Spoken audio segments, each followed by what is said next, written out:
The Ten Commandments are all related to our actions. Some of the commandments describe things that we must actively do, like keeping the Sabbath day holy and honoring our father and mother, while many of the commandments describe things that we must not do, such as not committing adultery, not using the Lord's name in vain, and not worshiping idols. All these commandments focus on our external actions. They describe things that can be seen and heard by others. And then we come to the 9th and 10th commandments.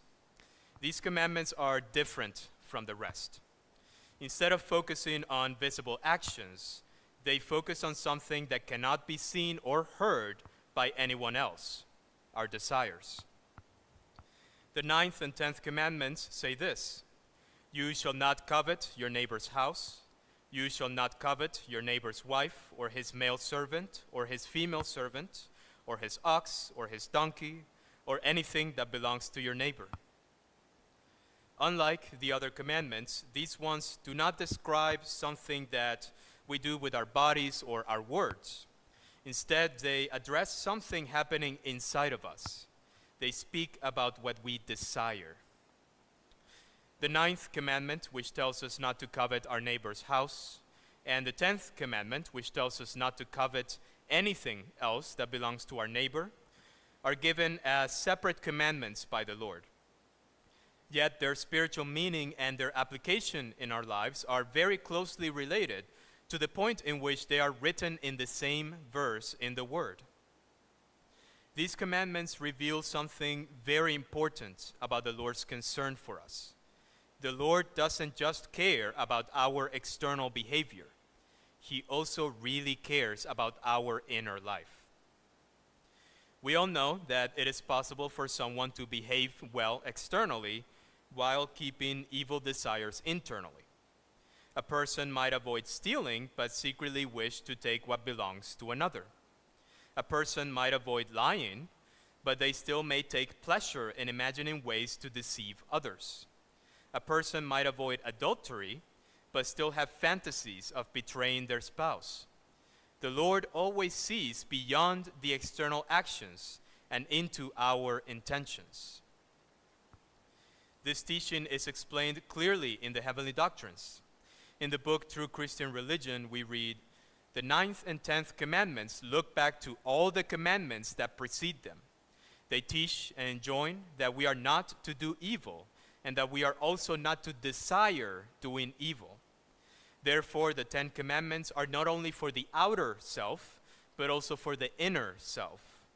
Someone who does not do evil things, but nevertheless desires doing them, is still doing them." These commandments act like a mirror at the end of the list. They look back at everything that came before them and ask us to reflect on our intentions. It is not only a matter of whether we refrain from evil actions, it is also a matter of whether we are holding on to the desire to do those things in our hearts. The Lord spoke about this same issue during his ministry on earth.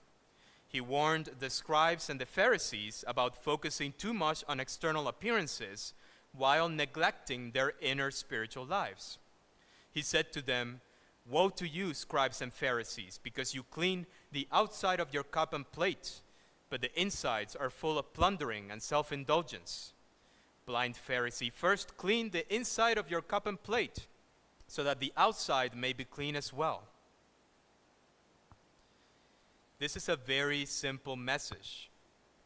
A cup may look completely clean on the outside, but if the inside is filthy, the cup is still unclean. In the same way, we may appear good and clean externally, while our inner life is still full of selfish desires. Whenever we desire to break any of the 10 commandments, whenever we desire to commit adultery, whenever we desire to lie, or whenever we desire to steal, we are still engaging with all the evils described in the earlier commandments, and we are breaking the commandments against coveting. And after hearing this, you may think to yourself, wow, that's a pretty tall order. It is already difficult to avoid doing evil actions all the time. And now the Lord is telling us that we should not even want to do those things, even a little bit. If we follow that line of thinking, the commandment can begin to feel overwhelming. After all, temptations show up in everyone's mind. We all experience passing thoughts that we know are not good. We might suddenly feel anger towards someone, or envy towards a neighbor, or lust towards someone who is not our spouse. Excuse me.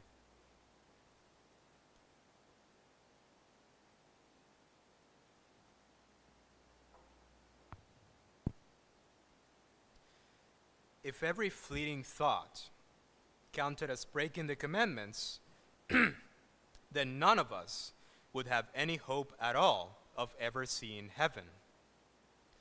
But this is not what the Lord is teaching. The Lord is not concerned with every passing thought that enters our minds. Instead, he is concerned with something deeper, whether we welcome those thoughts, dwell on them, and eventually make them part of our intentions.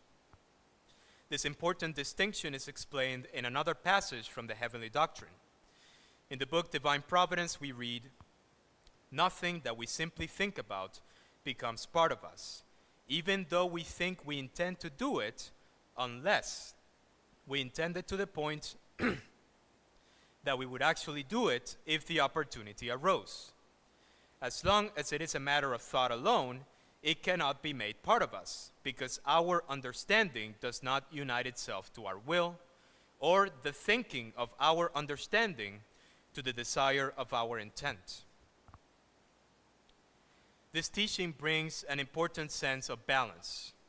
We have thoughts constantly passing through our minds. Many of them appear and disappear without leaving any kind of a lasting impression. What matters is whether we hold on to those thoughts and nurture them until we would be willing to act on them if the opportunity presented itself. When we begin to imagine carrying out an evil and secretly wish that we could do it without consequences, then that desire has begun to take root in our heart.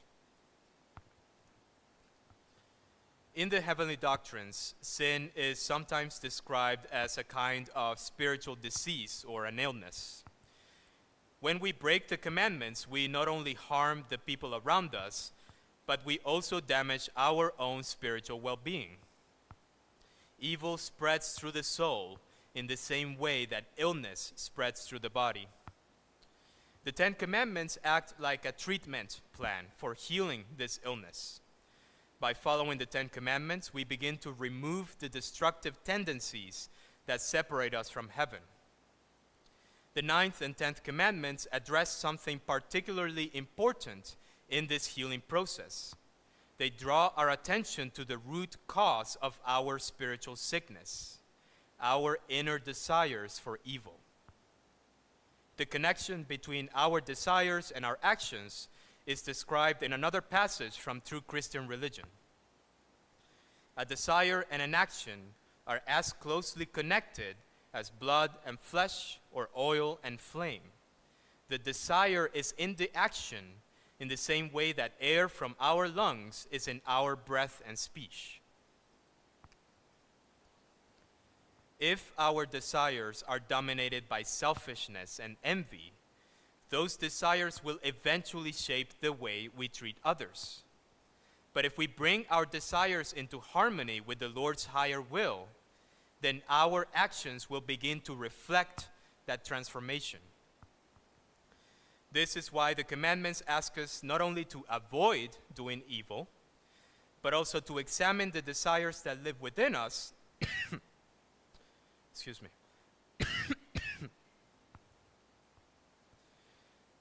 To examine the desires that live within us and reject any desires that are against the Lord's will for us.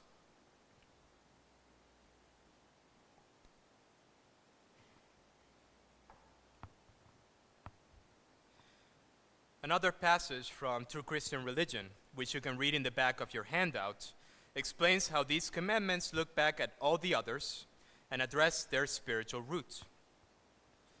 In the spiritual meaning, the 9th and 10th commandments prohibit all the cravings that go against the spirit, that is, against the spiritual qualities taught by the church, which primarily relate to faith and charity. If our cravings were not tamed, our flesh would pursue its own freedom and would quickly fall into every kind of wickedness. In brief, these 2 commandments, taken in their spiritual meaning, look back to the spiritual meaning of all the commandments previously given, adding that we are not to crave doing those evil things. The same goes for all the commandments previously given in the celestial meaning. In other words, these commandments summarize the deeper meanings behind every commandment that came before them. They remind us that the true battle is not only about controlling our external actions, it is about reshaping the desires of our hearts. And when we reshape the desires of our hearts, we experience tremendous spiritual freedom and growth. The Heavenly Doctrine explains this beautifully in another passage from True Christian Religion. 8 of the commandments say nothing about loving God or loving our neighbor. They do not say that we must love God or we must keep God's name holy. They do not say that we must love our neighbor or deal honestly and uprightly with our neighbor. They say only, there is to be no other God before my face. You are not to take God's name in vain. You are not to kill. You are not to commit adultery. You are not to steal. You are not to testify falsely. And you are not to covet what your neighbor has. Briefly put, we are not to intend, think, or do evil against God or against our neighbor. We are not commanded to do things that directly relate to charity. Instead, we are commanded not to do things that are opposite of charity. This is because the more we abstain from evils because they are sins, the more we want the goodness that relates to charity.